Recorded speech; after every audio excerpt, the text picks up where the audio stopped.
Conjuring last rites, सच में इसका case सुनने के बाद तुम्हारा दिमाग एक्सप्लोड हो जाएगा। तो upcoming movie Conjuring last rites जो कि 5 सितंबर को रिलीज होने वाली है और final of the Conjuring series है, उसी का एक केस है जिसे वॉरेंस भी सॉल्व नहीं कर पाए थे। चिंता मत करो, यहाँ मूवी से रिलेटेड कुछ भी स्पॉइल नहीं होगा क्योंकि हम यहाँ पर रियल केस को देखेंगे।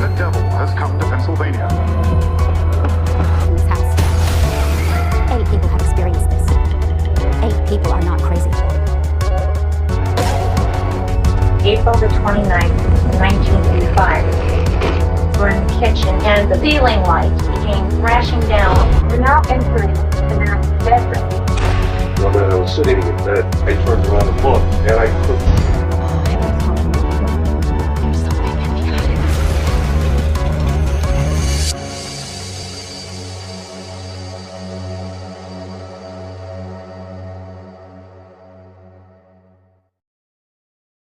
Jack and Janet Simmeral West Pittston Pennsylvania के एक सिंपल डुप्लेक्स में शिफ्ट होते हैं। जैक एक टेक्नीशियन था और जेनेट एक होम मेकर। दोनों ही एक मिडिल क्लास कैथोलिक कपल थे और उनकी 4 बेटियां भी थी। ओवर द ईयर ये फैमिली एक्सपीरियंस करती है हॉरिफाइंग अरे ऑफ पैरानॉर्मल इवेंट्स। उन्हें घर की दीवारों में से खरोचने की और नॉक करने की आवाज़ें आती थी, जैसे कोई दीवार पे नॉक कर रहा हो या फिर दूसरी साइड से दीवार को खरोच रहा हो। पूरे घर में एक गंदी सी स्मेल और इलेक्ट्रिक आइटम्स में डिस्टरबेंस होना। पोल्टरगाइस्ट एक्टिविटी इस घर में बहुत कॉमन थी। By the way, poltergeist activity उसको कहते हैं जब भी किसी इलेक्ट्रिक आइटम में डिस्टरबेंस होता है किसी घोस्ट की वजह से या फिर सुपरनेचुरल एनर्जी की वजह से। अब टाइम के साथ ये चीज़ें और भी ज़्यादा वायलेंट होने लगी थी। फैमिली ने नोटिस किया कि उनकी बॉडी पर स्ट्रेच मार्क्स पड़ने लगे और एक इंसिडेंट में तो इनके डॉग को ही वॉल पर फेंक दिया था। एक और चीज़ कि जैक के पेरेंट्स भी उसके साथ इसी डुप्लेक्स में रहते थे।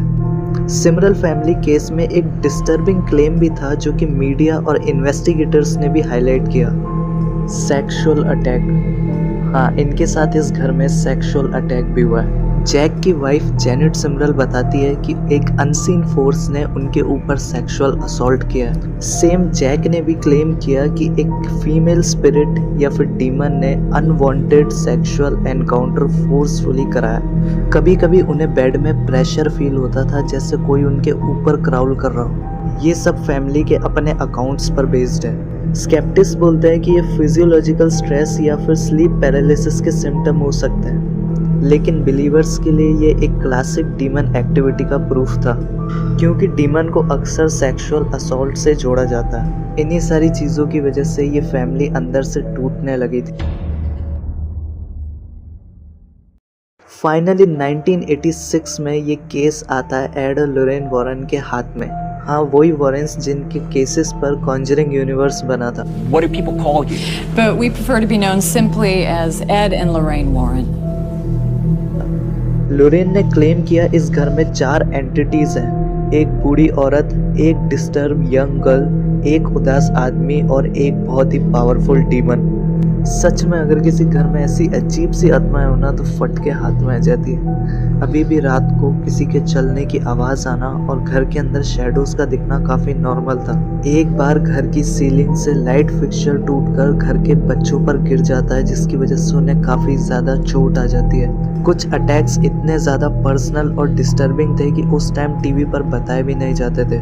जेनेट ने बताया जब भी वो कोई रिलीजियस एक्टिविटी करते थे तो चीज़ें और भी ज़्यादा अग्रेसिव हो जाती थी। सिमरल फैमिली केस में एक्सॉर्सिज्म का पार्ट काफ़ी इम्पोर्टेंट है, क्योंकि बाकी रिलीजियस चीज़ों की वजह से कोई भी रिलीफ नहीं मिल रहा था। इस घर में एक्सॉर्सिज्म का फर्स्ट अटेम्प्ट किया था वॉरेंस ने। 1986 में वॉरेंस ने इस घर को इन्वेस्टिगेट किया और लोरेन का काफ़ी स्ट्रॉन्ग क्लेम था कि इस घर में 4 आत्माएं हैं, जिसमें से एक आत्मा एक शैतान की है। वॉरेंस ने इस घर में एक्सॉर्सिज्म किया, होली वाटर का भी यूज़ किया।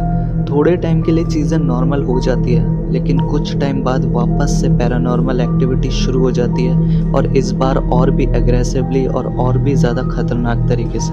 सिमरल्स ने कैथोलिक चर्च से भी हेल्प मांगी, लेकिन कैथोलिक ट्रेडिशन के हिसाब से ऑफिशियल एक्सोर्सिज्म करने के लिए एक स्ट्रॉन्ग प्रूफ चाहिए होता है। उसके बजाय चर्च ने नॉर्मल प्रेयर्स करवाई, जिसका वंस अगेन कोई फायदा नहीं निकला। उसके बाद सिमरल्स ने एक लोकल प्रीस्ट जोसेफ अटेंजियो के साथ मिलकर घर पे मल्टीपल एक्सोर्सिज्म किए और फैमिली के हिसाब से ये एक्सोर्सिज्म सक्सेसफुल रहा।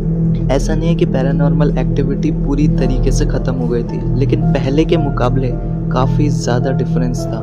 फाइनली 1988 में सिमरल्स उस घर को छोड़कर कहीं और शिफ्ट हो जाते हैं। सीरियसली अगर ये काम ये लोग पहले कर लेते तो ज़्यादा बेहतर रहता। रिपोर्ट्स के मुताबिक 1990 में एक नई फैमिली उस घर में शिफ्ट होती है और उन्हें कोई भी पैरानॉर्मल एक्टिविटी एक्सपीरियंस नहीं होती उस घर में। उनके हिसाब से वो घर पूरी तरीके से नॉर्मल है। 1986 में इसी फैमिली के केस के ऊपर एक बुक लिखी जाती है, द हॉन्टेड, जिसके ऑथर है रॉबर्ट। इन्होंने वॉरेंस और फैमिली के अकाउंट्स पर इस बुक को लिखा था और ये ही बुक इस केस का मेन सोर्स है। 1991 में इसी बुक के ऊपर एक मूवी बनती है, द हॉन्टेड। इसी के साथ अ हॉन्टिंग, पैरानॉर्मल विटनेस जैसी डॉक्यूमेंट्रीज भी इसी केस के ऊपर बनी और upcoming movie Conjuring last rites भी इसी केस के ऊपर बेस्ड है।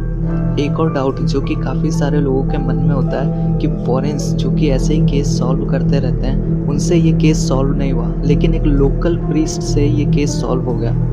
तो अराउंड 1986 वॉरेन सिमरल्स के घर में जाते हैं। लोरेन क्लेम भी करती है कि इस घर में 4 स्पिरिट्स हैं, जिनमें से एक आत्मा एक डीमन की है। कैथलिक रिचुअल्स भी करते हैं, प्रेयर्स भी करते हैं, मीडिया को इन्वॉल्व करते हैं केस को पब्लिक बनाने के लिए, लेकिन पैरानॉर्मल एक्टिविटी रुकने की जगह और भी ज़्यादा वायलेंट हो जाती है। दूसरी तरफ जब फादर जोसेफ ने घर में एक्सोर्सिज्म किया, होली वाटर का यूज़ किया, तो फैमिली ने बताया कि उन्हें काफ़ी ज़्यादा रिलीफ मिला। ये वर्ड खुद जेनेट सिमरल के थे।